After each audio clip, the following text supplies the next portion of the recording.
ସମସ୍ତେ ଭଲ ଥିବେ କହି ମୁଁ ଆଶା କରୁଅଛି। ଆଉ ଆମେ ଗୋଟେ ଅଲରେଡ଼ି ଭିଡ଼ିଓ ବନେଇ ସାରିଲୁ। ଆଉ ସେଠି ଆମେ ଏମିତି ଖାଲିରେ ଭିଡ଼ିଓ ବନଉନୁ। ଆଉ ଏଠି ଆମେ ଈଶ୍ୱରଙ୍କ ସୁସମାଚାର ପ୍ରଚାରିତ କରୁଛୁ। ଆଉ ଏ ସୁସମାଚାର ଯିଏ ବି ଶୁଣୁଛି ଆଉ ସିଏ ପ୍ରକୃତରେ ମୁକ୍ତ ହୋଇପାରୁଛି। ଆଉ ଯେମିତିକି ଜଣେ ରୋଗୀ ଲୋକ ଆଉ ସେ ମେଡ଼ିକାଲ ଗଲା ପରେ ଯେମିତିକି ସୁସ୍ଥତା ପାଇପାରିବ, ଆଉ ସେଠି ମେଡ଼ିକାଲ ଗଲେ ହିଁ ସିଏ ଚିକିତ୍ସା ହେଇପାରିବ, ସେମିତି ଜଣେ ସତ୍ୟ ଜ୍ଞାନୀତ ହେଲାକା ସିଏ ପ୍ରକୃତରେ ମୁକ୍ତ ହେଇପାରିବ। ଆଉ ପ୍ରକୃତରେ ବାଇବେଲ ଯଦି ଆପଣ ଦେଖିବେ ରୋମିଓ 1 ପର୍ବର 16-17 ଲେଖା ହେଇଛି, ଆମେ ପଢ଼ିବା। ଆଉ ସମସ୍ତେ ରୋମିଓ 1 ପର୍ବ କାଢ଼ନ୍ତୁ।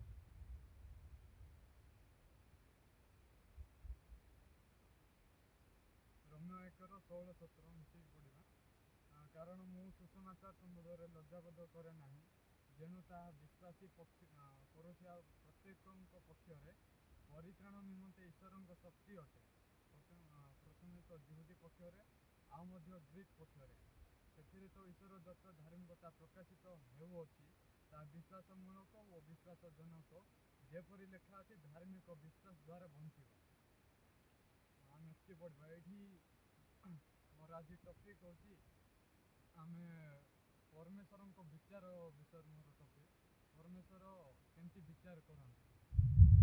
ଆମେ ଯଦି ଦେଖିବାକୁ ଗଲେ ପୁରାତନ ନିୟମରେ ସେଠି ଯଦି ବ୍ୟବସ୍ଥା ଆସିଲା ଖ୍ରୀଷ୍ଟପୂର୍ବ 1491 ମସିହାରେ ସେଇଠି ବ୍ୟବସ୍ଥା ଆସିଲା ମୂଷାଙ୍କ ଦ୍ୱାରା ସିନ୍ୟ ପର୍ବତରେ, ଯେଉଁଟାକି ପରମେଶ୍ୱର ନିଜ ଅଙ୍ଗୁଳି ଦ୍ୱାରା ଲେଖିକି ଦେଇଥିଲେ ମୂଷାଙ୍କ ହସ୍ତରେ 2ଟା ପୁସ୍ତକ ଫଳ ଦ୍ୱାରା। ଆଉ ସେଇଠି 613ଟା ବ୍ୟବସ୍ଥା, ସବୁ ଟୋଟାଲ ବ୍ୟବସ୍ଥା ହେଉଛି 613ଟା, କିନ୍ତୁ 10 ଆଜ୍ଞା ଅଛି ଯେଉଁଟାକି ସବୁ ଲୋକମାନେ ଘୋଷିଥାନ୍ତି।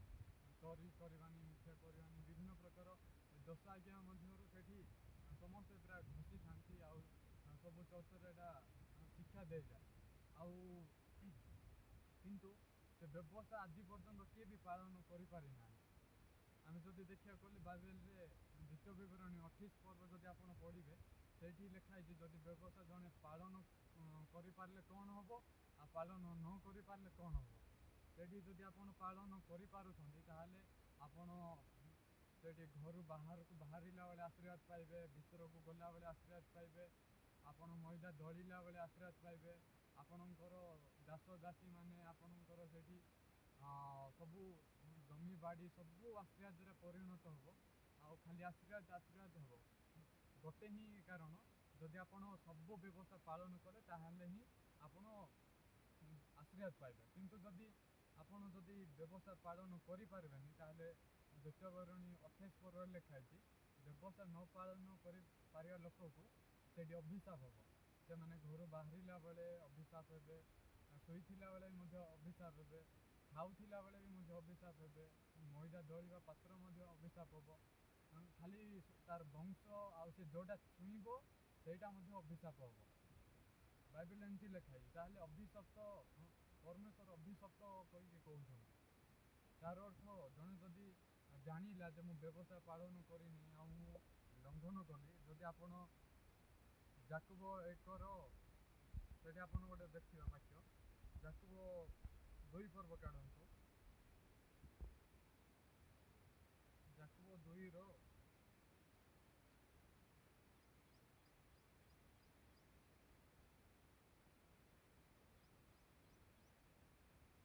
10 ପଦ ପଢ଼ିବା ମିଶିକି। କାରଣ ଯେ କେହି ସମସ୍ତ ବ୍ୟବସ୍ଥା ପାଳନ କରି କେବଳ ଗୋଟିକ ବିଷୟରେ ଝୁଣ୍ଟି ପଡ଼େ, ତେବେ ସେ ସମସ୍ତ ବ୍ୟବସ୍ଥା ଲଙ୍ଘନ ଦୋଷରେ ଦଣ୍ଡନୀୟ ହୁଏ। ଏଠି ଲେଖା ହେଇଛି ଯଦି 613ଟା ଅଛି, ଆମେ ଯଦି କାଲକୁଲେସନ୍ କଲେ ବହୁତ ବର୍ଷ ଯଦି ଆମେ ଦେଖିବାକୁ ଗଲେ ଗୋଟେ ବର୍ଷର ହେଉଛି 365 ଦିନ। 365 ଦିନ ଆଉ 613, ଆମେ 613ଟା ଭିତରୁ ଆମେ ଯଦି ଗୋଟେ ଦିନରେ ଗୋଟେ ବ୍ୟବସ୍ଥା ମାନେ ଗୋଟେ ନିୟମ ଯଦି ପାଳନ କରୁଛୁ, 365 ଦିନ ଆମେ ବର୍ଷ ଯାକ କେତେଟା ନିୟମ ପାଳନ କରିଛୁ ନିଜକୁ ପଚାରିବା କଥା। ଆମେ କେତେଟା ନିଜେ ପାଳନ କରିଛୁ, ଆମେ ନିଜକୁ କୋଶ୍ଚିନ୍ କରିବା ଦରକାର। ଯଦି ଆମେ ବ୍ୟବସ୍ଥା ପାଳନ କରିନୁ ତାହେଲେ ଆମେ କ'ଣ ଦଣ୍ଡନୀୟ ହେବା। ଏଇଠି ଲେଖା ହେଇଛି ସବୁ ବ୍ୟବସ୍ଥା ଯଦି ଆପଣ ପାଳନ କଲେ ହିଁ ଆଶୀର୍ବାଦ ପାଇବେ। କିନ୍ତୁ ଯଦି ଗୋଟେ ଲଙ୍ଘନ କରିବେ କହିଲେ ସବୁ ଲଙ୍ଘନ କରିବା ସହ ସମାନ। ଯଦି ଆପଣ 365 ଭିତରୁ ସବୁ ପାଳନ କରିଥିବେ 100%ରୁ 99% ଯଦି ଆପଣ ପାଳନ କରିଥିବେ, 1% ଯଦି ଆପଣ ପାଳନ କରିବେନି କହିଲେ ଆପଣ ସେଠି ଅଭିଶାପ ପାଇବେ, ଦଣ୍ଡ ପାଇବେ। ଆଉ ସେଇଟା ହେଉଛି ପରମେଶ୍ୱରଙ୍କ ସମ୍ମୁଖରେ ସବୁଠୁ ବଡ଼ ଦଣ୍ଡ ହେଉଛି ନର୍କ। ଆଉ ପୃଥିବୀରେ ଯଦି ଦେଖିବାକୁ ଗଲେ ସବୁଠୁ ବଡ଼ ଦଣ୍ଡ ହେଉଛି ସେଠି ମୃତ୍ୟୁ ଦଣ୍ଡ। ଯଦି ଜେଲ୍ ଯିବାର ଠାରୁ ସେଠି ମାଡ଼ ଖାଇବା ଠାରୁ ଶାସ୍ତି ପାଇବା ଠାରୁ ଅଧିକ ବଡ଼ ଦଣ୍ଡ ହେଉଛି ମୃତ୍ୟୁ ଦଣ୍ଡ। ଆଉ ଯଦି ଜଣେ ବ୍ୟବସ୍ଥା ପାଳନ କରିନେ ତାହେଲେ ସିଏ ଅଭିଶପ୍ତ, ଆଉ ସିଏ ମରିବ। ଆପଣ ଯଦି ରୋମିଓ 6:23 ଯଦି ପଢ଼ିବେ ସେଠି ଲେଖା ହେଇଛି, କାରଣ ପାପର ବେତନ ମୃତ୍ୟୁ କହିବି। ଯେଉଁଠାରେ ପାପ ଅଛି ସେଇଠାରେ ମୃତ୍ୟୁ ଅଛି। ଯେମିତିକି ମୁଁ ଗଲାଥର ବି ସେଠି କହିଥିଲି କେମିତି ପ୍ରକୃତରେ ପାପ ଜଗତକୁ ଆସିଲା। ଯେତେବେଳେ ଆଦମ ବା ଫଳ ଖାଇଲେ, ପରମେଶ୍ୱର ଆଦି ପୁସ୍ତକ 2:17 କ'ଣ କହିଥିଲେ? ଯେଉଁଦିନ ସେ ସତ ଜ୍ଞାନଦାୟକ ବୃକ୍ଷର ଫଳ ଖାଇବ ସେଦିନ ନିତାନ୍ତ ମରିବ ବୋଲି କହିଥିଲେ। ତାହେଲେ ସେମାନେ ଫଳ ଖାଇଲା ପରେ ନିଶ୍ଚିତ ଭାବରେ ମରିଛନ୍ତି। ତାହେଲେ ସେମାନଙ୍କଠାରେ ଯେହେତୁ ପାପ ଅଛି, ଆଉ ସେ ପାପ ପ୍ରକୃତରେ କ'ଣ ସେଇଟା ବି ମୁଁ କହିଥିଲି। ପାପ ପ୍ରକୃତରେ ଶୈତାନ କରେ। ଆଉ ଶୈତାନ କିଏ? ସିଏ ମାନେ ସେ ପରମେଶ୍ୱରଙ୍କୁ ତୁଲ୍ୟ ହେବା ପାଇଁ ଚେଷ୍ଟା କରେ। ସେ ହେଉଛି ଲୁସିଫର। ଆଉ ସିଏ ହିଁ ଯେତେବେଳେ ଶୈତାନର ସ୍ୱର ଆଦମ ବା ଶୁଣିଲେ, ସେହି ସମୟରେ ହିଁ ସେମାନେ ପରମେଶ୍ୱରଙ୍କ ଭଳିଆ ହେବା ପାଇଁ ଚେଷ୍ଟା କଲେ। କିନ୍ତୁ ଆଦି ପୁସ୍ତକ 1:26ରେ ସେଠି ପରମେଶ୍ୱର ଆଗରୁ ହିଁ ସେମାନଙ୍କୁ ଆପଣା ପ୍ରତିମୂର୍ତ୍ତିରେ ଆପଣ ସାଦୃଶ୍ୟର ସୃଷ୍ଟି କରିସାରିଥିଲେ। ଯେମିତି ପରମେଶ୍ୱର ଧାର୍ମିକ, ଆଦମ ବି ସେମିତି ଧାର୍ମିକ ଥିଲେ। କିନ୍ତୁ କ'ଣ ହେଉଛି, ଯେତେବେଳେ ସେମାନେ ଫଳ ଖାଉଛନ୍ତି ପରମେଶ୍ୱରଙ୍କ ସମ୍ମୁଖରେ, ଯେତେବେଳେ ସେ ଫଳ ଖାଇଲେ ଜଣେ ମରିବ କହି କହୁଛନ୍ତି। ତାର ଅର୍ଥ ପରମେଶ୍ୱରଙ୍କ ସମ୍ମୁଖରେ ସେଇଟା ହେଉଛି ବିଷ। ଜଣେ ବିଷ ଖାଇଲେ ମରିବ ନା ବଞ୍ଚିବ? ଯଦି ଆପଣ ଭାବୁଛନ୍ତି ବିଷ ଖାଇଲେ ମରିବିନି, ସେଇଟା ବଞ୍ଚିବ କହି, ତାହେଲେ ଆପଣ ଜାଣିନାହାନ୍ତି ବିଷର ଅର୍ଥ ହେଉଛି ଜଣକୁ ମାନେ ମୃତ୍ୟୁକୁ ନେବ। ବିଷ ଖାଇଲେ ଜଣେ ମରିବ। ଆଦମ ବା ଯେତେବେଳେ ସତ ଜ୍ଞାନଦାୟକ ବୃକ୍ଷର ଫଳ ବିଷ ଖାଇଲେ, ସେହି ସମୟରେ ସେମାନେ ମରିଗଲେ। ସେହି ସମୟ ଠାରୁ ସେଇଠି ଶୈତାନ ସେମାନଙ୍କଠାରେ ବଞ୍ଚିକି ଅଛି। ମୁଁ ଯଦି କହିବି ମାଥ୍ୟୁ 8 ଯଦି ଆପଣ 21 ଯଦି ପଢ଼ିବେ, ସେଇଠି ଲେଖା ହେଇଛି ଯୀଶୁଙ୍କ ଶିଷ୍ୟମାନେ କ'ଣ କହୁଛନ୍ତି? ଜଣେ କହୁଛି ଯେ ମୋ ବାପାଙ୍କୁ ଯାଇକି ମୋ ସମାଧି ଦେବା ପାଇଁ ମୋତେ ଅନୁମତି ଦିଅନ୍ତୁ। ଯୀଶୁ କ'ଣ କହିଲେ? ମୃତମାନେ ମୃତ ଲୋକମାନଙ୍କୁ ସମାଧି ଦେବା ପାଇଁ ଛାଡ଼ି ଦିଅ ବୋଲି। ଯୀଶୁ ଯେତେବେଳେ ଦେଖୁଛନ୍ତି ଲୋକମାନଙ୍କୁ, ଆଉ ଲୋକମାନେ ନିଜକୁ ଯେତେବେଳେ ଦେଖୁଛନ୍ତି, ବହୁତ ଫରକ ଅଛି। ପରମେଶ୍ୱର ଆମେ ଯଦି ଦେଖିବା ଫଳ ଖାଇଲା ପରେ ଆଦମ ବା ନିଜକୁ ଦେଖିବାର, ଆଉ ପରମେଶ୍ୱର ଆଦମ ବା ଫଳ ଖାଇଲା ପରେ ନିଜକୁ ଦେଖିବାର, ମାନେ ପରମେଶ୍ୱର ଆଦମକୁ ଦେଖିବାର ଭିନ୍ନ। ଆଦମ ବା ଫଳ ଖାଇଲା ପରେ ସେମାନେ ମରିଛନ୍ତି, କିନ୍ତୁ ସେମାନେ ଭାବୁଛନ୍ତି ମୁଁ ବଞ୍ଚିଛି। କିନ୍ତୁ ପରମେଶ୍ୱର ଯେତେବେଳେ ଆଦମ ବା ଫଳ ଖାଇଲା ପରେ ପରମେଶ୍ୱର ଦେଖୁଛନ୍ତି ସେମାନେ ମରିଛନ୍ତି। କେଉଁଟା ସତ? ଆପଣମାନେ ଆଦମ ମରିଛି ଏଇଟା ସତ ନା ବଞ୍ଚିଛି ସେଇଟା ସତ? ପରମେଶ୍ୱର ଦେଖୁଥିବା ହିଁ ସତ। ସେଥିପାଇଁ ଆଦି ପୁସ୍ତକ 6:5 ଲେଖା ହେଇଛି, ଅନନ୍ତର ସଦାପ୍ରଭୁ ପୃଥିବୀକୁ ଦେଖିଲେ ଯେ ପୃଥିବୀରେ ମନୁଷ୍ୟର ଦୁଷ୍ଟତା ଅତି ବଡ଼, ଆଉ ତାହାର ଅନ୍ତଃକରଣର ପ୍ରତ୍ୟେକ କଳ୍ପନା ଅବିରତ ମନ୍ଦ ମାତ୍ର। ଇଂଲିଶରେ ଦେଖିବାକୁ ଗଲେ କଣ୍ଟିନ୍ୟୁସଲି ଲେଖା ହେଇଛି। ମାନେ ଦିନକୁ ଯଦି ଆମେ 24 ଘଣ୍ଟା ଦେଖିବାକୁ ଗଲେ କଣ୍ଟିନ୍ୟୁସଲି 24 ଘଣ୍ଟା ଆମେ ବେଳେବେଳେ ଆମେ ନିଜକୁ ଭଲ ବୋଲି ଭାବୁ, ବେଳେବେଳେ ଆମେ ଖରାପ ବୋଲି ଭାବୁ। ସେଇଟା ପ୍ରକୃତରେ ସତ କଥା ନାହିଁ। ଭଲ ମନ୍ଦର ଜ୍ଞାନ ଫଳ ଖାଇଲା ପରେ ସେଇଠୁ ଭଲ ବିଷ ବାହାରିବ, ଖରାପ ବିଷ ବାହାରିବ। କିନ୍ତୁ ଭଲ ମନ୍ଦ ସେଇଟା କେଉଁଠୁ ବାହାରୁଛି? ସେ ଭଲ ମନ୍ଦର ଗଛରୁ ବାହାରୁଛି। ଆପଣ ଭଲ କାମ କଲେ ଭଲ ଭାବିବେ, ଖରାପ କାମ କଲେ ଖରାପ ଭାବିବେ, ସେମିତି ନାହିଁ। ପରମେଶ୍ୱର କେମିତି ଦେଖୁଛନ୍ତି ତାଙ୍କ ଦୃଷ୍ଟିରେ, ପରମେଶ୍ୱର କିଏ କେମିତି କଥା କହୁଛି, କିଏ କେମିତି ଚାଲୁଛି ସେଇଟା ଦେଖୁନାହାନ୍ତି। ପରମେଶ୍ୱର ଦେଖୁଛନ୍ତି ଅନ୍ତଃକରଣ, ଯେ ଅବିରତ ମନ୍ଦ କହିଛି, କଣ୍ଟିନ୍ୟୁସଲି। ତାର ଅର୍ଥ ଆମେ ଚାଲିଲା ବେଳେ ବି ମନ୍ଦ, ଖାଇଲା ବେଳେ ବି ମନ୍ଦ, କଥା କହିଲା ବେଳେ ବି ମନ୍ଦ। ସେଇଟା ହେଉଛି ପ୍ରକୃତ ସତ୍ୟ। ତାହେଲେ ଆମେ ମରିଛୁ। ତାହେଲେ ପରମେଶ୍ୱରଙ୍କ ସମୟରେ ଯଦି ଆମେ ମରିଛୁ, ତାହେଲେ କେମିତି ଆମେ ଜୀବିତ ହେବା? ମୁଁ ସେଠି ଉଦାହରଣ ଦେଇଥିଲି, ଗୋଟେ ଗଛର ଡିଆଁ ଯେତେବେଳେ କଟା ହେଇଛି, ଆଉ ସେଇ ସମୟରେ କ'ଣ ହେବ? ସେ ମରିଯିବ। ଆମେ ସେ ଡିଆଁକୁ ଆଉ ଗଛର ଯେଉଁ ଶାଖା ଲାଗିଛି ସେଇଟା ଯଦି ଆମେ ଦେଖିବା କଲେ ଦୁଇଟା ସବୁ ସମାନ ଦେଖାଯିବ। କିନ୍ତୁ ସମୟ ଅତିକ୍ରମ କଲା ପରେ କ'ଣ ହେଉଛି? ଯେଉଁଟା ଡିଆଁ କଟା ଯାଇଛି ସେଇଟା ରିଜଲ୍ଟ ପାଉଛି ଯେ ସେଇଟା ଶୁଖି ଯାଉଛି।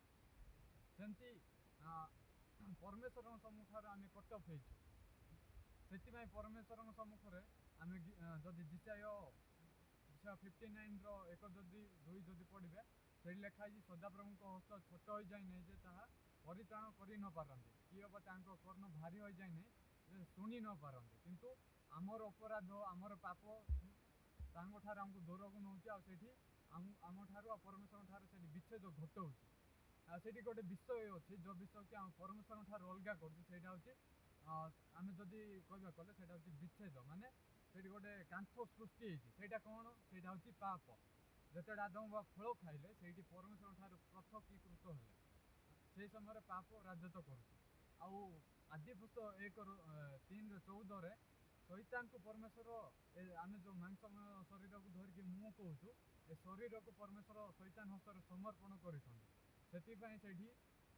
जदि आप गालातिय 3 पर्व सॉरी 5 पर्व जदि पढ़े से लिखाई शरीर कर्म गुड़ा तो स्पष्ट रूपे जना चोर करवा मिथ्या कहवा से लिखाई आप पढ़ु गालातिय 5 पर्व शरीर कर्म जाक यहाँ ताहले जौन प्रथम जौन से 3 लिखाई 8 पर्व से जदि आप पढ़े 7, 8, 9, 10 से लिखाई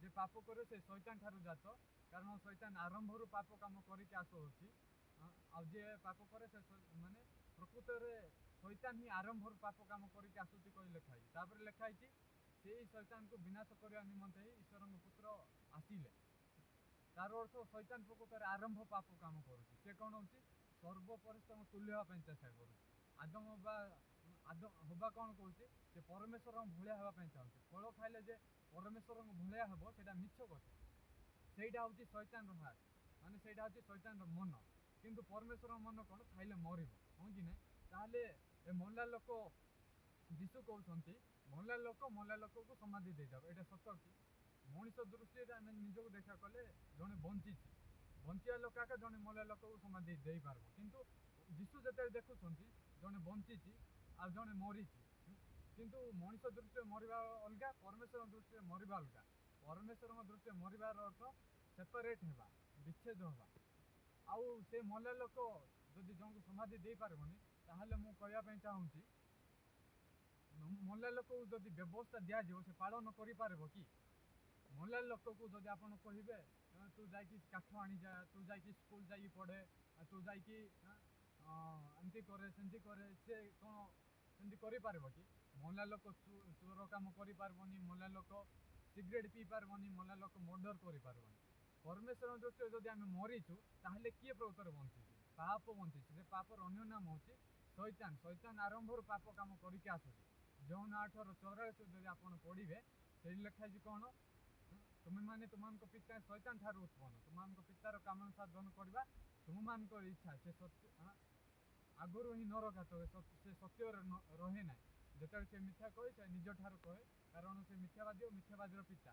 आपन जदि मिछ कहते चोर कर लोभ कर माथ्यू 5 लिखाई भाई को रागिबार मर्डर करने सह सामान झील मान देखिकी माने व्यभिचार करने सह सामान तार अर्थ आप आपन को झील को देखी ना कि आपड़ के हिंसा करना कि आपड़ के रागी ना कि जदि आप रागी ताहले आपन होचंती मर्डरर बाइबल सेमती कहते परमेश्वर सेमती कहते ताहले आपन निजे कहतु शैतान प्रकृत मर्डरर ना आपन मर्डरर परमेश्वर दृष्टि रे पाप कहले शैतान पाप करुच्ची कही देखुंट आउ मनीष मरीची कह माने जो मु कहूँ मु मरीची कही देखुं जदि मु परमेश्वर दृष्टि मरीची ताहले पाप काम किए करुच्ची शैतान करुच्ची से आदि पुस्तक 3:14 परमेश्वर आदम हवा को अभिशाप देले ना आदम हवा जद्यपि से फल खाइले अभिशाप क्या मिलला साप को मिलला से साप भितर किए प्रवेश करथिला लुसिफर जीजी को 18:17 कौन लिखाई आम तुमको भूमि रे निक्षिप्त कर तार अर्थ परमेश्वर जो स्वर्ग परिश्रम तुल्य हाँपाई चाहूँगी मैंने ईश्वर को भाया हाँपाई चाहूँगी से समय स्वर्गर परमेश्वर लुसिफर को भूमि रे निक्षिप्त कले शरीर मालिक हूँ लुसिफर से लिखाई शारीरिक भाव मृत्यु जनक किंतु आत्मिक भाव जीवन और शांतिदायक जे शारीरिक भाव बंचब सी अवश्य मरब किंतु जे आत्मा द्वारा बंचब सी बंचब बोली आज आम से रोमियो 1:16-17 पढ़लु से लिखाई कारण मु सुसमाचार प्रचार करने सम्बन्ध लज्जाबोध करे ना कारण प्रत्येक विश्वासी पक्ष परित्राण देवा निमंते ईश्वर शक्ति अटे प्रथमे तो जिहुदी पक्षरे आम ग्रीक पक्षरे तार अर्थ यहाँ हूँ गोटे सुसमाचार जे कि शुणिले परित्राण पाइब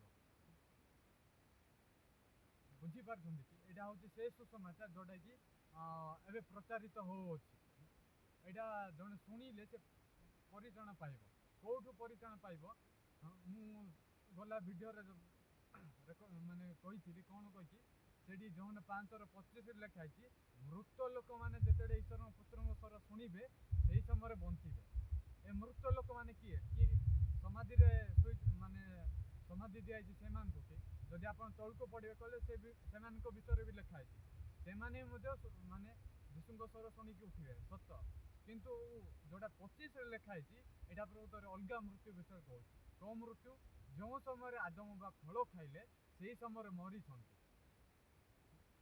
हाँ कि ना तार अर्थ आम अलरेडी मरीचु आपड़ जदि डाउट करुँचे रोमियो 5:12 पढ़ु से लिखाई जेपरी जड़े लोक द्वारा पाप द्वारा मृत्यु जगत प्रवेश कलार अर्थ कौन आग्रे नथिला प्रवेश कला घर भितर लोक मैंने प्रवेश करुँच हाँ कि ना तार अर्थ आपड़ कहींपारे प्रवेश कलार अर्थ कौन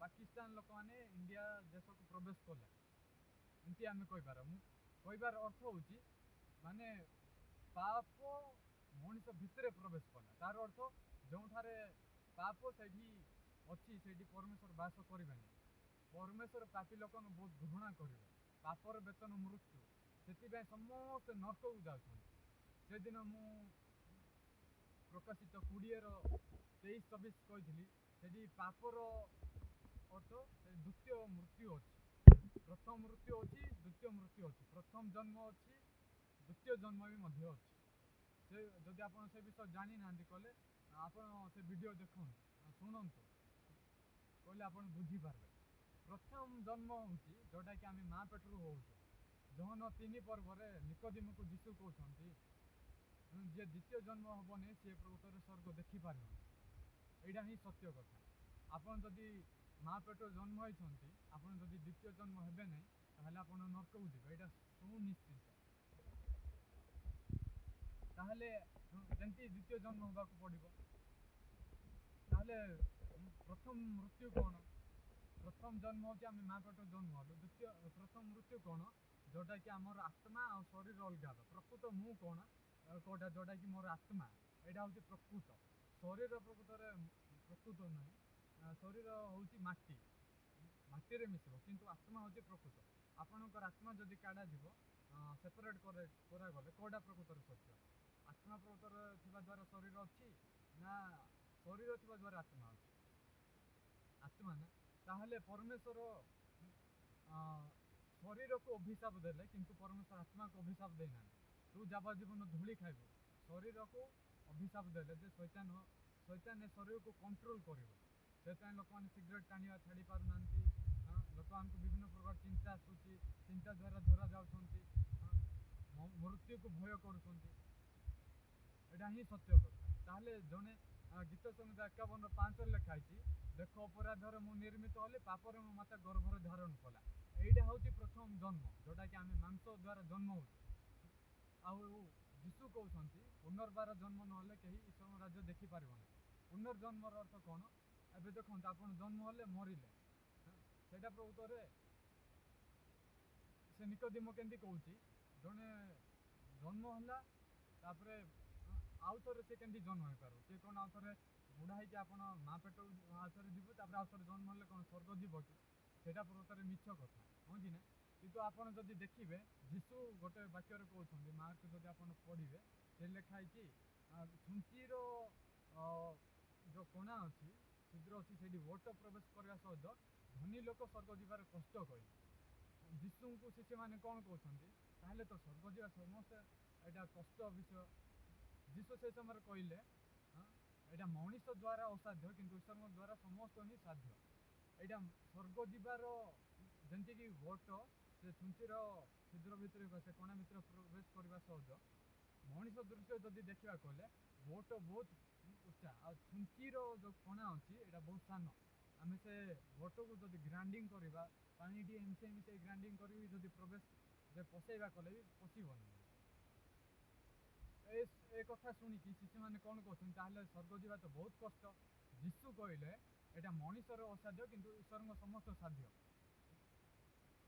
ହଁ କି ନାହିଁ? ତାହେଲେ ଯେଉଁ ମରିଥିବା ଲୋକ ଯୀଶୁଙ୍କ ସ୍ୱର ଶୁଣିଲେ ଆଉ ଥରେ ବଞ୍ଚିବ, ତାର ଅର୍ଥ କ'ଣ? ସେ ମରିଛି, ସେ ପୁନର୍ଜନ୍ମ, ଯେଉଁଟାକି ଆମେ ପୁନର୍ଜନ୍ମ କଲେ ଲୋକମାନେ ବୁଝିପାରୁନାହାନ୍ତି। ପୁନର୍ଜନ୍ମର ଅର୍ଥ ହେଉଛି ପୁନରୁତ୍ଥାନ। ଯୀଶୁ କ'ଣ କହିଲେ? ଜହନ 11 ଯଦି ଆପଣ ପଢ଼ିବେ କହିଲେ ଲାଜାର ମରିଥିଲେ, ଆଉ ସେ ସମୟରେ ମାର୍ଥା ମରିୟମକୁ ଯୀଶୁ କ'ଣ କହୁଛନ୍ତି? ମୁଁ ପୁନରୁତ୍ଥାନ ଓ ଜୀବନ, ଯେ ମୋ ଠାରେ ବିଶ୍ୱାସ କରେ ସେ ଯଦ୍ୟପି ମରେ ତଥାପି ସେ ବଞ୍ଚିବ, ଆଉ ସିଏ ଆଉ ଥରେ ମରିବ ନାହିଁ। ଯିଏ ପ୍ରକୃତରେ ପୁନର୍ଜନ୍ମ ପାଇନି, ସିଏ ପ୍ରକାଶିତ 20:23 ଅନୁସାରେ ସେ ଦ୍ୱିତୀୟ ମୃତ୍ୟୁ ମରିବ। ଦ୍ୱିତୀୟ ମୃତ୍ୟୁ କ'ଣ? ନର୍କକୁ ଯିବା। ଆତ୍ମା କେବେ ବି ମରିବ ନାହିଁ କିନ୍ତୁ ଶରୀର ମରିବ। ଆମେ ଭାବୁଛୁ ଯେ ମରିଗଲେ ଆଉ ମାଡ଼ା କରୁଛନ୍ତି, କାନ୍ଦୁଛନ୍ତି, ସେଇଟା ପ୍ରକୃତରେ ପ୍ରଥମ ମୃତ୍ୟୁ। ଆଉ ସେଇଟା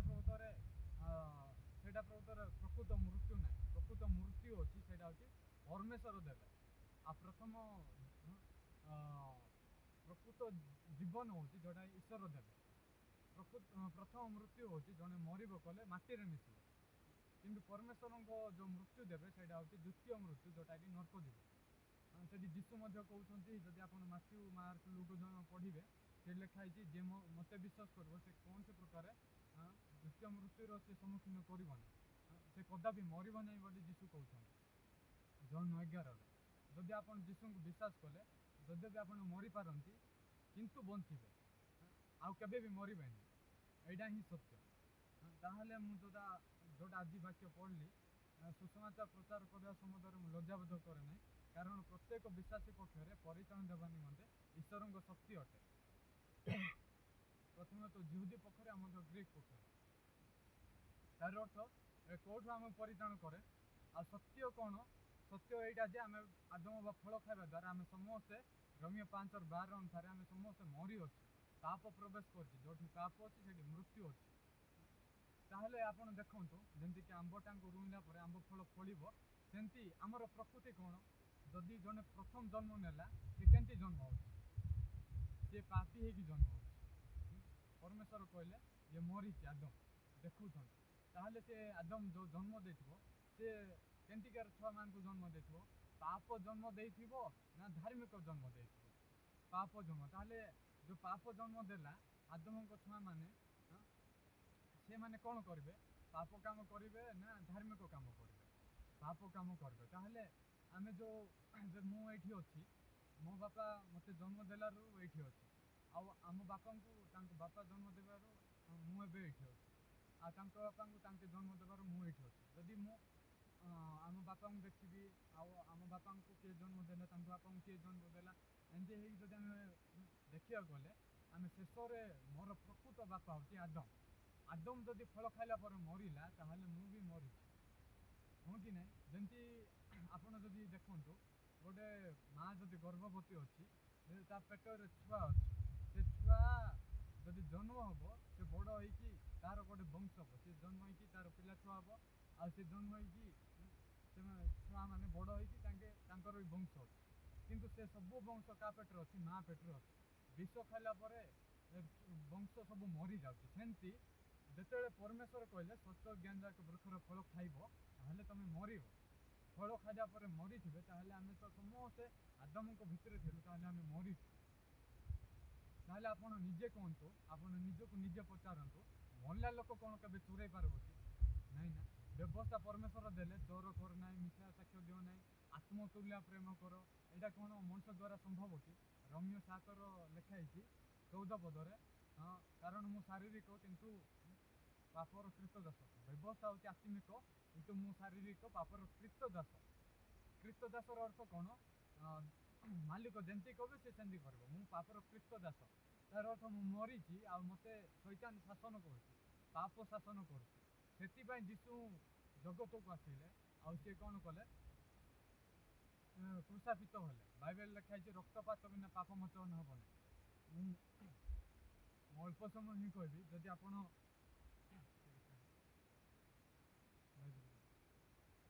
ଆପଣ ଯଦି ଟାଇମ୍ କେତେ ରହିଛି, ଆମେ କେତେ ସମୟରେ କରିବୁ? 25 ମିନିଟ୍ ହେଇଛି। ମୁଁ ଅଳ୍ପ ସମୟ କହିବି। ଆପଣ ଯାତ୍ରା 28 ପର୍ବ କାଢ଼ନ୍ତୁ। ଯାତ୍ରା 28ରୁ 28 ପଦ ଆଉ 29, 30 ପଢ଼ିବା। ଏଠି ସମସ୍ତେ, ଯଦି ଆପଣଙ୍କଠାରେ ବାଇବେଲ ଅଛି କହିଲେ ଦେଖନ୍ତୁ। ଯଦି ବାଇବେଲ ଏବେ ପର୍ଯ୍ୟନ୍ତ ଯଦି ଆପଣ ଧରି ନାହାନ୍ତି ତାହେଲେ ଖୋଲିକି ଦେଖନ୍ତୁ। ଏଇଟା ବହୁତ ଇମ୍ପୋର୍ଟାଣ୍ଟ ବାକ୍ୟ। ଯାତ୍ରା ପୁସ୍ତକ 28ରୁ ଦେଖିବା।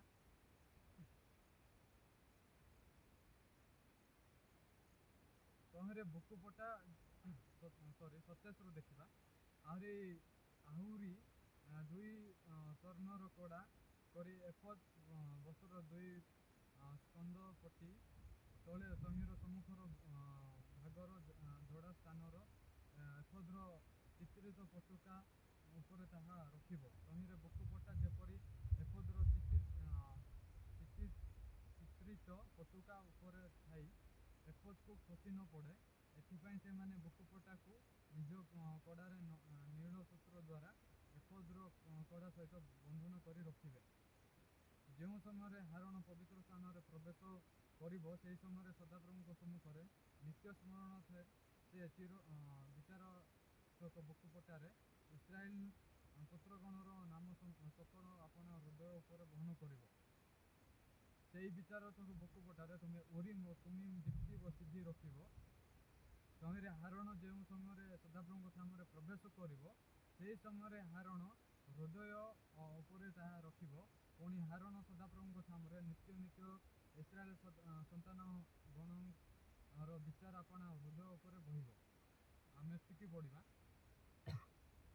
ଆପଣ ଜାଣିଛନ୍ତି କି ମାନେ ଯେଉଁ ସମୟରେ ଯୀଶୁ ଆସିବା ପୂର୍ବରେ ମଶାଙ୍କ ସମୟରେ କେମିତି ପାପ କ୍ଷମା ହେଉଥିଲା। ଯଦି ଆଜି ଯଦି ଆପଣ ଦ୍ୱିତୀୟ ବିବରଣୀ 28 ପର୍ବ ପଢ଼ିବେ, ସେଇଠି ଲେଖା ଅଛି ଜଣେ ଯଦି ବ୍ୟବସାୟ ପାଳନ କରିପାରୁନି ଅଭିଶାପ ପାଉଛି, ଆଉ ଯଦି ପାଳନ କରିପାରୁଛି ଆଶୀର୍ବାଦ ପାଉଛି। ଆଉ ଯଦି ଆପଣ ଲେବି 4 ପର୍ବ ଯଦି ପଢ଼ିବେ, ସେଇଠି କେମିତି ଲେଖା ହେଇଛି 27, 28, 29ରେ, ଯଦି ଜଣେ ଲୋକ ବ୍ୟବସାୟ ପାଳନ କରିପାରୁନି, ଭ୍ରାନ୍ତିରେ ପାପ କରି ଦୋଷୀ ହେଉଛି, ଆଉ ସେ ଯେଉଁ ପାପ କରିଅଛି ତାର ସେଇ ପାପ ନିମନ୍ତେ ଏକ ନିଖୁଣ୍ଟ ଛାଗି ଆଣିବ। ଆଉ ସେ ନିଖୁଣ୍ତ ଛାଗି, ଆଉ ସେ ଛାଗିରେ କ'ଣ ଟିକେ ବି ଦାଗ ନଥିବ, ସେଇଟା ପୁରା ପିଓର। ଯେମିତି ଟିକେ ବି ଦାଗ ନଥିବ। ଯଦି ଦାଗ ଥିବ କହିଲେ ପରମେଶ୍ୱର ଗ୍ରହଣ କରିବେନି। ଆଉ ସେ ଗୋଟେ ଛାଗିକୁ ଧରିକି ଆଇବ। କାହା ପାଖକୁ ଧରିକି ଆଇବ? ଗୋଟେ ଯାଜକ ପାଖକୁ। ଆଉ ସେ ଯାଜକ କ'ଣ କରିବ? ଏମିତି ହସ୍ତ ନିର୍ଭର ଦେବ। ଏମିତି ହସ୍ତ ନିର୍ଭର ଦେବା ଦ୍ୱାରା ସେ ଯାଜକ ପ୍ରାର୍ଥନା କରିବ। ତାପରେ ମଣିଷର ସବୁ ପାପ ମେଣ୍ଢା ଉପରକୁ ଯିବ। ଆଉ ବାଇବେଲରେ ଯେହେତୁ ପାପର ବେତନ ମୃତ୍ୟୁ, ବେତନ ହେଉଛି ମୃତ୍ୟୁ। ଏବେ ବେତନର ଅର୍ଥ କ'ଣ? ମୂଲ୍ୟ।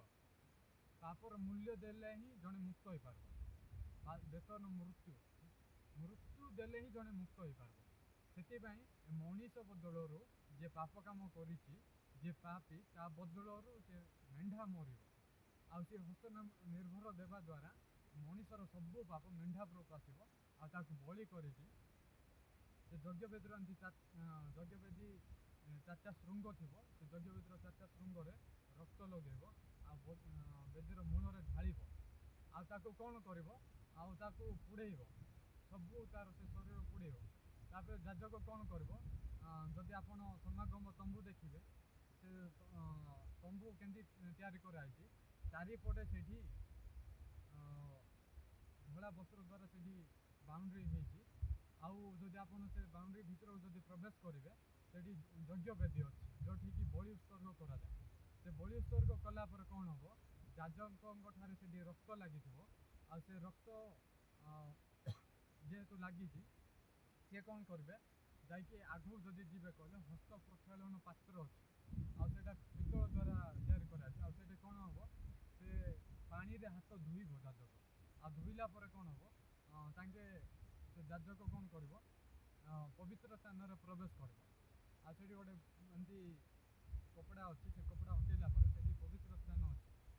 ଲେଫ୍ଟ ସାଇଡ଼୍ରେ ଲାମ୍ପ ଷ୍ଟାଣ୍ଡ ମାନେ ସେଠି ଦୀପ ରୁଖା ଅଛି, ଯେଉଁଟାକି ସେ ପବିତ୍ର ସ୍ଥାନ ଆଉ ମହାପବିତ୍ର ସ୍ଥାନକୁ ପୁରା କଭର କରାହେଇଛି। ସେଥିପାଇଁ ସେଠି ଦୀପ ରଖା ଅଛି, ଯେଉଁଟାକି ଦିନ ସାରା ମାନେ ସେଠି ଦିନରେ ବି ଜଳୁଥିବ, ରାତିରେ ବି ଜଳୁଥିବ, ମାନେ କଣ୍ଟିନ୍ୟୁସଲି ସେଠି ଜଳୁଥିବ, ସେଠି ଅନ୍ଧାର ହେବନି। ଆଉ ସେଠି ତୈଳ ସେଠି ପକେଇବାକୁ ପଡ଼ିବ। ଆଉ ରାଇଟ୍ ସାଇଡ଼୍ରେ ସେଠି ମାନେ ଦଶମୀ ରୁଟିର ମେଜ ଅଛି। ଆଉ ସେଠି କ'ଣ କରିବେ, ରୁଟି ଖାଇବେ। ତାପରେ ଆଗକୁ ଯଦି ଆପଣ ଯିବେ କହିଲେ ସେଠି ଧୂପବାତି ଅଛି। ତାପରେ ଯଦି ଆପଣ ଆଗକୁ ଯିବେ ସେଠି ବିଚ୍ଛେଦ ବସ୍ତ୍ର ଅଛି, ଯେଉଁଟାକି ସେ ବିଚ୍ଛେଦ ବସ୍ତ୍ର ଯଦି ଆପଣ ଏମିତି ହଟେଇବେ ସେ ପର୍ଦା, ତାହେଲେ ସେଇଠି ଆଗକୁ ନିୟମ ସିନ୍ଦୁକ ଅଛି। ଆଉ ସେ ନିୟମ ସିନ୍ଦୁକ କେମିତି ଅଛି, ସେ ନିୟମ ସିନ୍ଦୁକ ଉପରେ ଦୁଇଟା କିରୁବ ମାନେ ଅଛନ୍ତି।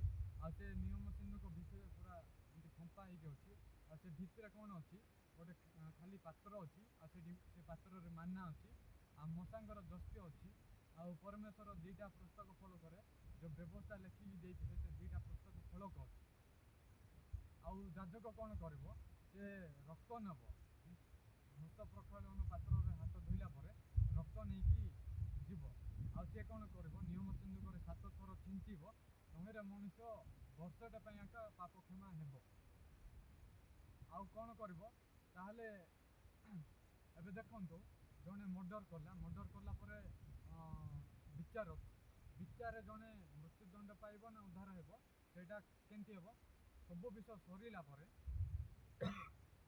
ଫାଷ୍ଟ କ'ଣ ହେଉଛି, ଫାଷ୍ଟ କଥା ହେଉଛନ୍ତି।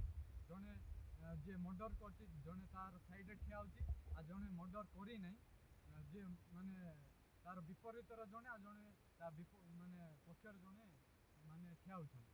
ସେମାନେ ସବୁ କଥା ହେଲା ପରେ ସେମାନେ ବିଚାର କରୁଛନ୍ତି। ବିଚାର କ'ଣ କରିବ, ସେ କହିବ ଇଏ ମରିବ ନା ବଞ୍ଚିବ। ସେମିତି ଏ ଲୋକ ଯେହେତୁ ପାପ କାମ କରିଥିଲା, ପାପୀ ଥିଲା, ମେଣ୍ଢା ଧରିକି ଆସିଲା, ତା ପାପର ବେତନ ମୃତ୍ୟୁ, ରକ୍ତପାତ ପାପ ମୋଚନ ହେବ ନାହିଁ। ସେଥିପାଇଁ ରକ୍ତ ବହିଲା ପରେ କ'ଣ ଅଛି, ନିୟମ ସିନ୍ଦୁକରେ 7 ଥର ଛିଞ୍ଚିଲା। ତାପରେ କ'ଣ ଅଛି, ବିଚାର ଅଛି। ବିଚାର କ'ଣ, ଇଏ ଯେଉଁ ପାପୀ ଲୋକ ମେଣ୍ଢା ଧରିକି ଆସିଥିଲା ସେ ପ୍ରକୃତରେ ଏବେ ପାପୀ ନା ଧାର୍ମିକ, ସେ ଏବେ ବିଚାରିତ ହେବ। ଯେ ପାପ କ୍ଷମା ହେଲା ପରେ ଯେ ବିଚାର ନାହିଁ, ସେମିତି ବିଷୟ ନାହିଁ। ସବୁ ବିଷୟ ସରିଲା ପରେ ବିଚାର ବିଷୟ ଅଛି। ଯେମିତିକି କୋର୍ଟରେ ବିଚାର କଲା ପରେ ଜଣେ ମରିବ ନା ବଞ୍ଚିବ, ସେଠି ଜଜ୍ ବିଚାର କରିବେ। ସେମିତି ଏ ମହାଯାଜକ ବି ବିଚାର କରିବେ। ଆଉ ସେ କେମିତି ବିଚାର କରିବେ, ସିଏ ପରମେଶ୍ୱର ସିଏ ମହାଯାଜକ କେମିତି ବସ୍ତ୍ର ତିଆରି କରିଛନ୍ତି, ସିଏ ଯେଉଁ ମୋ ଠାରେ ପିପିଟି ନାହିଁ, ଯଦି ଦେଖେଇଥାନ୍ତି କହିଲେ ଆପଣ ଭଲରେ ବୁଝିଥାନ୍ତି। କିନ୍ତୁ ଶୁଣନ୍ତୁ, ସେଠି ଯାଜକ ମହାଯାଜକ କ'ଣ କରିବେ, ସେ ଯାଜକ ହେବା ପୂର୍ବରୁ ତାକୁ ତୈଳରେ ଅଭିଷିକ୍ତ କରାହେବ। ତା ପାଇଁ ବି ବଳି ଉତ୍ସର୍ଗ କରାହେବ। ଆଉ ସେ ଏମିତି ଖାଲିରେ ଯାଜକ ହେବନି, ସେ ବି ଜଣେ ମଣିଷ। ସେଥିପାଇଁ ତା ପାଇଁ ଫାଷ୍ଟ ବଳି କରାହେବ। ତାପରେ ସେ ତୈଳର ଅଭିଷିକ୍ତ କରିକି ତାକୁ ଯାଜକ ପଦବୀ ଦିଆଯିବ। ଆଉ ସେ ଯାଜକ କ'ଣ କରିବ, ଗୋଟେ ମୁଣ୍ଡରେ ଏମିତି ପଗୁଡ଼ି ମାନେ ଟୋପି ପିନ୍ଧୁଛି। ଆଉ ସେ ଟୋପିରେ ଏମିତି ଗୋଟେ ଲେଖା ହେଉଛି, ସେଇଟା ହେଉଛି ଈଶ୍ୱରଙ୍କ ଧାର୍ମିକତା, ଈଶ୍ୱରଙ୍କ ଧାର୍ମିକ। ଆଉ ଯଦି ଆପଣ ଦେଖିବେ କହିଲେ ଯେଉଁ ଯାଜକ ଅଛି, ସେ ଭିତରେ ଫାଷ୍ଟ ଗୋଟେ ଧଳା ବସ୍ତ୍ର ପିନ୍ଧିବ। ତା ଉପରେ କ'ଣ କରିବ, ବାଇଗଣିଆ କଲର ଗୋଟେ ବସ୍ତ୍ର ପିନ୍ଧିବ। ତାପରେ ଏଫୋଦ ପିନ୍ଧିବ। ତାପରେ କ'ଣ କରିବ, ଏଫୋଦ ପିନ୍ଧିଲା ପରେ ଏଇଠି ଛାତିରେ ଗୋଟେ କ'ଣ ହେବ, ସେଇଠି ବୁକୁ ପଟା ଅଛି। ଆଉ ଏ ରାଇଟ୍ ସାଇଡ଼୍ ଆଉ ଲେଫ୍ଟ ସାଇଡ଼୍ରେ ଦୁଇଟା ମାନେ ରତ୍ନ ଯାକ ଅଛି। ରତ୍ନରେ ଗୋଟେ ରତ୍ନରେ ମାନେ 6 ଗୋଷ୍ଠୀର ନାମ ଲେଖା ହେଇଛି, ଆଉ ଗୋଟେ ରତ୍ନରେ 6 ଗୋଷ୍ଠୀର ନାମ ଲେଖା ହେଇଛି। ତାପରେ ବୁକୁ ପଟା ଯେଉଁଟା ଛାତିରେ ଏମିତି ପିନ୍ଧିଛି, ଆଉ ଏଇଟା ଏମିତି ସବୁ ଚାରିପଟେ ସବୁ ସେମ୍ ଏଙ୍ଗେଲରେ ଅଛି। ଆଉ ଗୋଟେ ଏଇଠି 12ଟା ରତ୍ନ ଅଛି। ଆଉ ଏଇଟା ବହୁମୂଲ୍ୟ ରତ୍ନ। ଆଉ ଗୋଟେ ରତ୍ନରେ ଗୋଟେ ବଂଶ, ଜାକବର ଅନ୍ୟ ନାମ ଇସ୍ରାଏଲର ଗୋଟେ ସନ୍ତାନମାନଙ୍କର ନାମ ଅନୁସାରେ ଗୋଟେ ରତ୍ନରେ ଜଣଙ୍କର ନାମ ଅଛି, ଗୋଟେ ବଂଶର ନାମ। ଆଉ କ'ଣ ଅଛି, ଯଦି ଆପଣ ତଳକୁ ଯିବେ କହିଲେ ଏଠି ବେଲ୍ଟ ପିନ୍ଧିଛି। କାହିଁକି ପିନ୍ଧିଛି କାହିଁକିନା ସେଇଟା ଏଫର୍ଟ ଯେମିତି ଖସିବନି। ଯଦି ଆପଣ ତଳକୁ ଯିବେ କହିଲେ ସେଇଠି ସୁନାର ବେଲ୍ଟ ମାନେ ବେଲ୍ଟ ଅଛି ଆଉ ଡାଳିମ୍ବ ଆକାର ଗୋଟେ ଅଛି। ଆଉ ସେ ବିଷୟ ଯଦି ଦେଖିବାକୁ ଗଲେ ଆଉ କ'ଣ ଅଛି ଏ ବୁକୁପଟା ଯୋଉଟା ଛାତିରେ ପିନ୍ଧିଛି ଆଉ ସେ ବୁକୁପଟା ଭିତରେ କ'ଣ ଅଛି ଓରିମ୍ ଆଉ ତୁମିମ୍ ଅଛି। ଆଉ ସବୁ ବିଷୟ ସରିଲା ପରେ ବିଚାର ସମୟ ଅଛି। ଆପଣ ଯଦି ସବୁ ବିଷୟ ସରିଲା ପରେ ବିଚାର ବିଷୟ ଅଛି। ଆଉ ବିଚାର ମହାଯାଜକ କେମିତି ବିଚାର କରୁଛନ୍ତି ସେଇଟା ଆପଣ ଯାତ୍ରା 28:30ରେ ଲେଖା ହେଇଛି। ସେ କେମିତି ବିଚାର କରିବେ ଆମେ ଦେଖିବା। 28:30 ମୁଁ ଆଉ ଅଳ୍ପ ସମୟ କହିବି। ଏ ଲେଖା ହେଇଛି ସେଇ ବିଚାରଥକ ବୁକୁପଟାରେ ତୁମେ ଓରିମ୍ ଓ ତୁମିମ୍ ଜିତିବ ସିଦ୍ଧି ରଖିବ। ତମର ହାରଣ ଯେଉଁ ସମୟରେ ସଦାପ୍ରଭୁଙ୍କ ସାମରେ ପ୍ରବେଶ କରିବ ସେହି ସମୟରେ ହାରଣ ହୃଦୟ ଉପରେ ତାହା ବହିବ। ପୁଣି ହାରଣ ସଦାପ୍ରଭୁଙ୍କ ସାମରେ ନିତ୍ୟ ନିତ୍ୟ ଇସ୍ରାଏଲ ସନ୍ତାନଗଣର ବିଚାର ଆପଣା ଓ ହୃଦୟ ଉପରେ ବହିବ। ଏଇ ଲେଖା ହେଇଛି ହୃଦୟ ଉପରେ ବହିବାର ଅର୍ଥ କ'ଣ? ସିଏ ଯେଉଁ ବୁକୁପଟା ପିନ୍ଧିଛି ସେଇଟା ତାର ଛାତି ଉପରେ ଅଛି ଆଉ ସେ ଛାତିରେ ସେଇଟା ପିନ୍ଧିଛି। ଆଉ ସେ ଉରିମ୍ ଆଉ ତୁମିମ୍ କୋଉଠି ଅଛି? ଉରିମ୍ର ଅନ୍ୟ ନାମ ହେଉଛି ଲାଇଟ୍ ଆଉ ତୁମିମ୍ର ଅନ୍ୟ ନାମ ହେଉଛି ଦୀପ୍ତି। ତାର ଅର୍ଥ ଯାଜକ ନିଜେ ନିଜେ ବିଚାର କରିବନି। ଏଇଟା ଉରିମ୍ ଆଉ ତୁମିମ୍ ଏଇଟା କିଏ ଦେଇଛନ୍ତି? ଏଇଟା ପରମେଶ୍ୱର ଦେଇଛନ୍ତି। ଏଇଟା ଯେହେତୁ ପରମେଶ୍ୱର ଡାଇରେକ୍ଟ ଆସିପାରିବେନି ସେଥିପାଇଁ ପରମେଶ୍ୱର କାହାକୁ ବାଛିଛନ୍ତି? ପରମେଶ୍ୱର ହାରଣ ଯାଜକକୁ ବାଛିଛନ୍ତି। ଆଉ ସିଏ ବିଚାର କରିବେ। ପରମେଶ୍ୱର ହିଁ ବିଚାର କରିବେ କିନ୍ତୁ ପରମେଶ୍ୱର ପ୍ରତିନିଧି କ'ଣ? ଛାୟା ସ୍ୱର୍ଗ ହେଉଛି ଯାଜକ। ଆଉ ପରମେଶ୍ୱର ଯାହା ବିଚାର କରିବେ ଇଏ ସେଇଟା ବିଚାର କରିବେ। ଆଉ ସେଥିପାଇଁ ଉରିମ୍ର ଅର୍ଥ ହେଉଛି ଲାଇଟ୍, ତୁମିମ୍ର ଅର୍ଥ ହେଉଛି ସିଦ୍ଧତା। ଆଉ ଯାଜକ ନିଜେ ନିଜେ ବିଚାର କରିବନି। ଯେତେବେଳେ ସବୁ ବିଷୟ ସରିଲା ବଳି ଉତ୍ସର୍ଗ ହେଲା 7 ଥର ନିୟମ ସିନ୍ଦୁକରେ ଛିଞ୍ଚିଲେ ପାପ କ୍ଷମା ହେଲା ନା ସେ ଏବେ ମୃତ୍ୟୁଦଣ୍ଡ ପାଇବ ସେଇଟା ଏବେ ବିଚାର କରାଯିବ। ତାପରେ କ'ଣ କରିବ ଯାଜକ? ଯେତେବେଳେ ବିଚାର ସମୟ ଆସିବ ସେ ସମୟରେ ସେ ବିଚାର କରିବ ଯେ ଇଏ ମୁକ୍ତ ହେଲା କି ନାହିଁ। ସେତେବେଳେ ଲୋକମାନେ ଥିବେ ଯିଏ ମେଣ୍ଢା ଧରିକି ଆସିଛି ଆଉ ତାକୁ କେମିତି ବିଚାର କରିବେ? ସେତେବେଳେ ସେଇଠି ବୁକୁପଟାରେ ଉରିମ୍ ଆଉ ତୁମିମ୍ ଭିତରେ ଅଛି ପକେଟ୍ ଭଳିଆ। ଆଉ ସେତେବେଳେ ଯାଜକ କ'ଣ କରିବ? ଯେ ପାପୀ ଲୋକ ସିଏ ତାର ଉତ୍ସର୍ଗ ସରିଲା ପରେ ସେ ଆଗରେ ଠିଆ ହେଇଛି ଆଉ ଯାଜକ ହେଉଛନ୍ତି ବିଚାରକର୍ତ୍ତା। ସେ ଏବେ ପରମେଶ୍ୱରଙ୍କ ଛାୟା ସ୍ୱର୍ଗ ମାନେ ପରମେଶ୍ୱର ଯାହା ବିଚାର କରିବେ ସିଏ ସେଇଟା କହିବେ। ଆଉ ସିଏ କ'ଣ କରିବ? ସେ ଉରିମ୍ ଆଉ ତୁମିମ୍ ପକେଟ୍ ଭିତରେ ଅଛି ବୁକୁପଟା ଭିତରେ। ସେଥିପାଇଁ ସିଏ ହାତ ଏମିତି ପୁରେଇବ ଲଟେରୀ ଫୁଟେଇଲା ଭଳିଆ। ସିଏ କ'ଣ କରିବ? ଯଦି ଉରିମ୍ ଆଇବ କହିଲେ ସିଏ କ'ଣ ଲାଇଟ୍ ବୋଲି ବିଚାରିତ ହେବ। ଆଉ ଯଦି ତୁମିମ୍ ଆଇବ କହିଲେ ସିଦ୍ଧତା କହିବ। ତାର ଅର୍ଥ କ'ଣ? ଜଣେ ପାପୀ ଲୋକ ପାଇଁ ଯଦି ସବୁ ବିଷୟ ସରିଲା, ପାପୀ ଲୋକ ପାଇଁ ଜଣେ ମରିଲା, ପାପୀ ଲୋକ ପାଇଁ ଜଣେ ରକ୍ତ ବୋହିଲା, ପରମେଶ୍ୱର କ'ଣ ଚାହାନ୍ତି? ପାପର ବେତନ ଜଣେ ପାପୀ ଲୋକ କେମିତି ଉଦ୍ଧାର ହେଇପାରିବ? ବେତନ ଦେଲେ ହିଁ ଉଦ୍ଧାର ହେଇପାରିବ। ସେଥିପାଇଁ ଜଣେ ପାପୀ ଲୋକ ପାଇଁ ଜଣେ ବେତନ ଦେଲା, ସିଏ ହେଉଛି ମେଣ୍ଢା ମରିଲା। ତାପରେ ରକ୍ତ ବୋହିଲା, ରକ୍ତପାତ ପାପ ମୋଚନ ହେବ ନାହିଁ, ରକ୍ତ ବି ବୋହିଲା। ତାର ଅର୍ଥ ସବୁ ବେତନ ସବୁ ଋଣ ସରିଲା। ସେଥିପାଇଁ ପରମେଶ୍ୱର କେମିତି ବିଚାର କରୁଛନ୍ତି? ଲାଇଟ୍ ଆଉ ସିଦ୍ଧତା କହି ବିଚାର କରୁଛନ୍ତି। ତାର ଅର୍ଥ ପରମେଶ୍ୱରଙ୍କ ବିଚାରରେ କୌଣସି ମୃତ୍ୟୁ ନାହିଁ। ଯଦି ଆପଣ ଉରିମ୍ ଜାଗାରେ ଯଦି ଜୀବନ ଆଉ ତୁମିମ୍ ଜାଗାରେ ଯଦି ଆପଣ ମୃତ୍ୟୁ ଯଦି ରଖିଥାନ୍ତେ ମାନେ ପରମେଶ୍ୱର ରଖିଥାନ୍ତେ, ଯେତେବେଳେ ଲଟେରୀ ଫୁଟେଇଲା ଭଳିଆ ଯେତେବେଳେ ହାରଣ କାଢ଼ିଥାନ୍ତା, ଯଦି ଉରିମ୍ ଆସିଥାନ୍ତା କହିଲେ ସେ ଲୋକ ବଞ୍ଚିଥାନ୍ତା, ଯଦି ତୁମିମ୍ ଆଇବ କହିଲେ ମରିବ। ସେମିତି ଆପଣ ଯଦି ରୋମିଓ 8:1-2 ଯଦି ପଢ଼ିବେ ସେ ଲେଖା ହେଇଛି ଅତଏବ ଯେଉଁମାନେ ଖ୍ରୀଷ୍ଟ ଯୀଶୁଙ୍କ ଭିତରେ ଅଛନ୍ତି ସେମାନଙ୍କ ପ୍ରତି ବର୍ତ୍ତମାନ କୌଣସି ଦଣ୍ଡାଜ୍ଞା ନାହିଁ। କାରଣ ଜୀବନଦାୟକ ଆତ୍ମାଙ୍କ ବ୍ୟବସ୍ଥା ଖ୍ରୀଷ୍ଟ ଯୀଶୁଙ୍କ ସହଭାଗିତାରେ ତୁମମାନଙ୍କୁ ପାପ ଓ ମୃତ୍ୟୁଦାୟକ ବ୍ୟବସ୍ଥାରୁ ମୁକ୍ତ କରିଅଛି। ଯେଉଁମାନେ ଯୀଶୁଙ୍କ ଭିତରେ ଅଛନ୍ତି ସେମାନଙ୍କ ପ୍ରତି ବର୍ତ୍ତମାନ କୌଣସି ଦଣ୍ଡାଜ୍ଞା ନାହିଁ। ଦେଖନ୍ତୁ ପାପର ବେତନ ମୃତ୍ୟୁ ମାନେ ମୂଲ୍ୟ। ଯଦି ଜଣେ ପାପରୁ ଉଦ୍ଧାର ହେବାକୁ ହେଲେ ମୂଲ୍ୟ ଦେଇକି ହିଁ ଉଦ୍ଧାର ହେବ। ପରମେଶ୍ୱରଙ୍କ ସେଇଟା ନିୟମ। ମୂଲ୍ୟ କ'ଣ? ଜଣେ ପାପର ବେତନ ହେଉଛି ମୃତ୍ୟୁ ଆଉ ରକ୍ତପାତ ବିନା ପାପ ମୋଚନ ହେବ ନାହିଁ। ସେଥିପାଇଁ ଯିଏ ପାପୀ ତା ପାଇଁ ଜଣେ ମରୁଛି ଆଉ କ'ଣ କରୁଛି? ରକ୍ତ ବୋହୁଛି। ପରମେଶ୍ୱର ସେ ଦୁଇଟା ବିଷୟ ଚାହିଁବେ, ରକ୍ତ ଆଉ ମୃତ୍ୟୁ। जदि जड़े मरीची से मुक्त हम रक्त बही से दुईटा विषय देखिए तार परमेश्वर केमती विचार करेंगे जदि से दुईटा वेतन देला परमेश्वर केमती विचार करेंगे ओरिम और तुमिम द्वारा विचार करेंगे ओरिम और तुमिम अर्थ कौन लाइट ना सिद्धता कर आपड़ जदि एव्री 10 पर्व 14 जदि पढ़े से लिखाई कारण एक बड़ी उत्सर्ग द्वारा से पवित्र पुत्र होता लोक मान चिरकाल सिद्ध कर जीशु क्रूसापित होगापर जीशु पापर वेतन देले कौन से पापर वेतन हूँ मृत्यु आम पाप जीशु मरिले आ कौन कले रक्त बहिले जीशु दुईटा जिनस देखुं आम आम जदि उद्धार हवा कले आम आउ कि पड़ोनी जीशु करने पड़ो देखु जड़े पापी लोक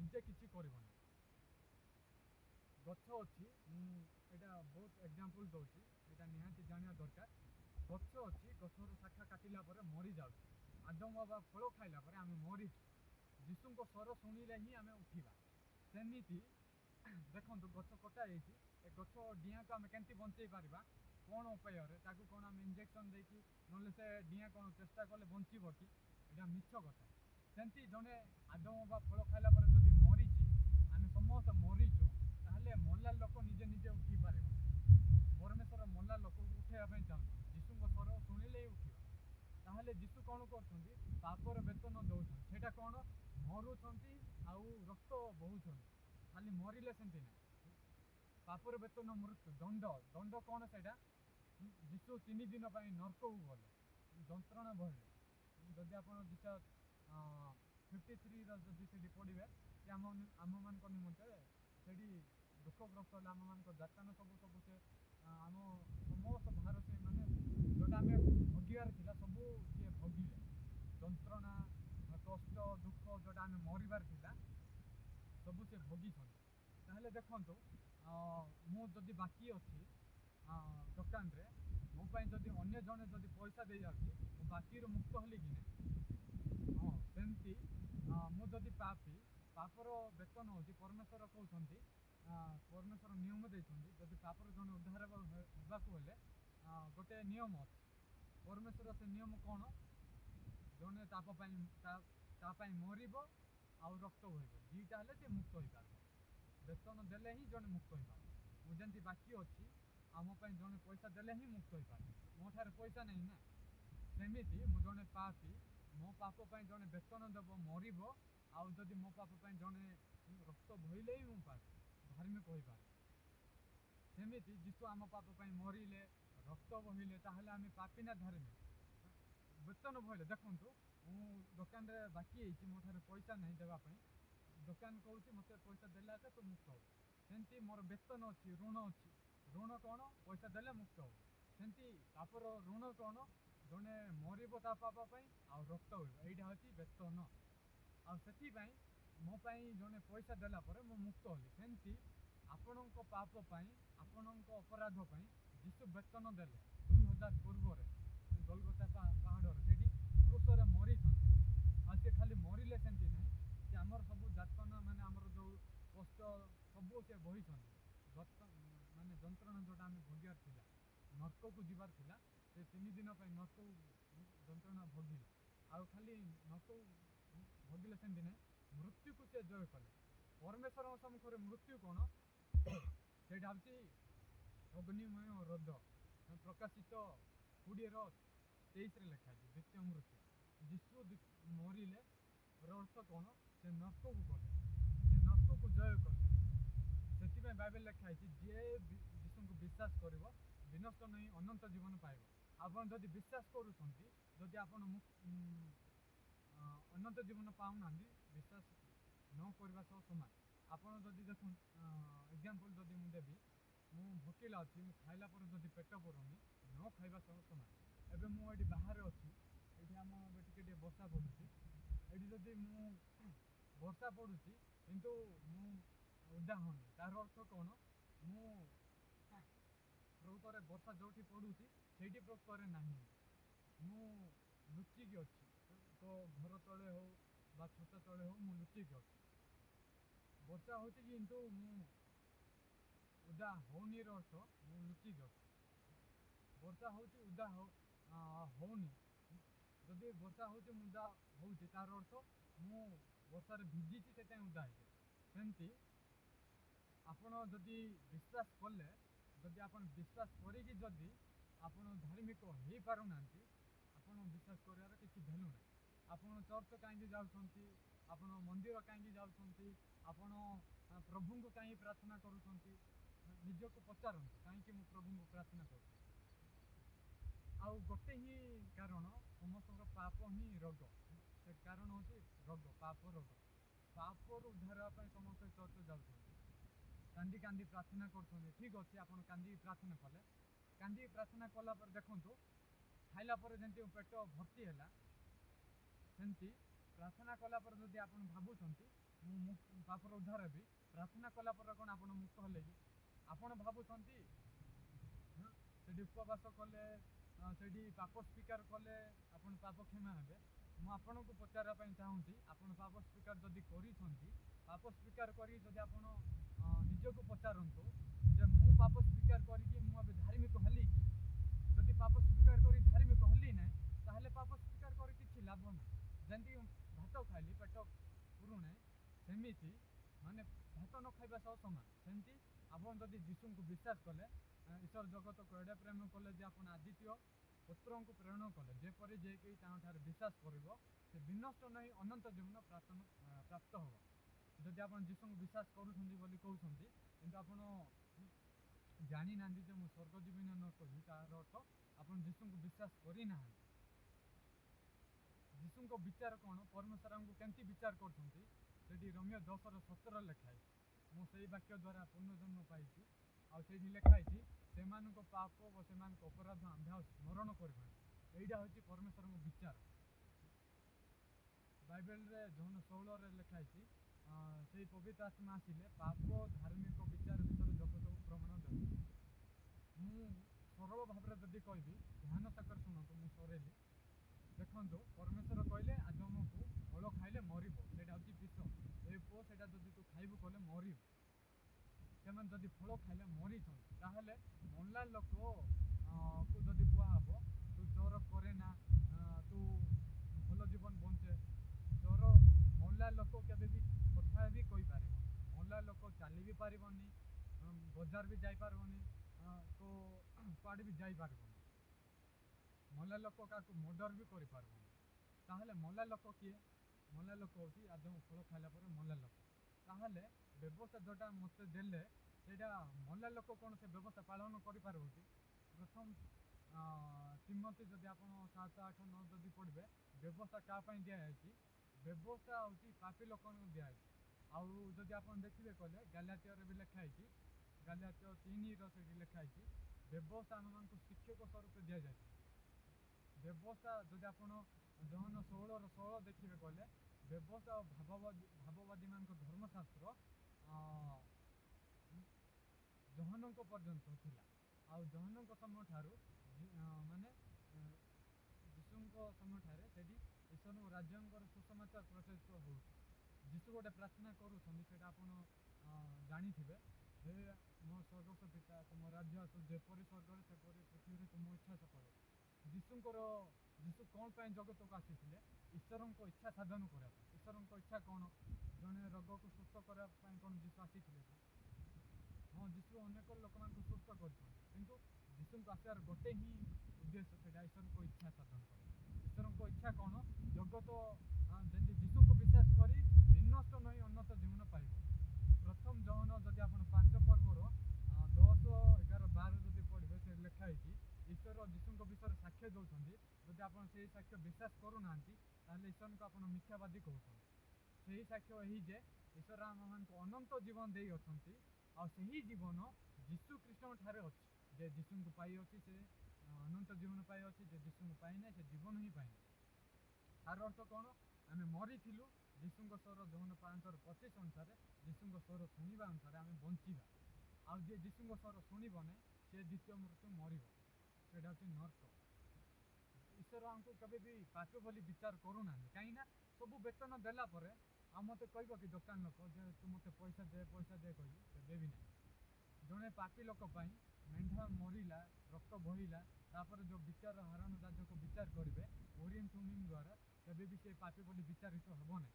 ସେମିତି ଆମ ପାପ ପାଇଁ ଯୀଶୁ ମରିଲେ, ଆମ ପାପ ପାଇଁ ରକ୍ତ ବହିଲେ, ଆଉ ପରମେଶ୍ୱର ଆମକୁ କେମିତି ବିଚାର କରିବେ? ଯୀଶୁଙ୍କୁ ଦେଖିକି ବିଚାର କରିବେ।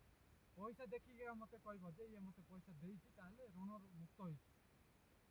ମୋ ଠାରେ ପଇସା ନଥିଲା, ଅନ୍ୟମାନେ ଦେଲାକୁ ମୁଁ ମୁକ୍ତ ହେଲି। ସେମିତି ମୋ ଋଣ, ମୋ ପାପର ଋଣ ଯୀଶୁ ଭୋଗିଲେ, ମୋ ପାପ ପାଇଁ ମରିଲେ, ରକ୍ତ ବହିଲେ।